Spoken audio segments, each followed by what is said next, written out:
সাদা মেঘের ভেলায় চড়ে শুভ্র কাশের আঁচল উড়িয়ে শরৎ হাসে, প্রকৃতি হাসে, কাশ ফুলের মালা দুলিয়ে। আসসালামু আলাইকুম। আজ দেখাবো শরতের অপরূপ সৌন্দর্য। শরতের অপরূপ সৌন্দর্যের সোনালি আলোয় মেঘের জড়াজড়ি, মৃদুমন্দ বাতাসে, চিরসবুজ মাঠে প্রকৃতি হেসে ওঠে। মুকুল দানের শীর্ষে শিউলি বকুল জ্যোৎস্নায় আলো ছড়ায়। নদীর তীরে বনের প্রান্ত জুড়ে অপরূপ শোভা ছড়ায়।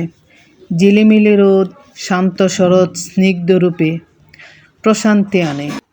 মন মাতোয়ারা দবদবে রাতের স্নিগ্ধ জ্যোৎস্নার টানে এমন পরিবেশ, ঝিরঝির বাতাসে দোলে কাশবন। প্রকৃতির ছন্দে শিউলি ফুলের গন্ধে ভরে যায় মন।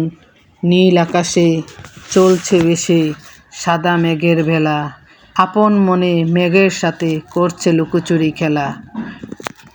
শুভ্রতার প্রতীক। ভাদ্র ও আশ্বিন মাসে এই 2 মাস শরৎকাল। নেই বর্ষার বিষণ্ণতা, শুধু স্নিগ্ধতা, প্রকৃতি শান্ত নির্মল।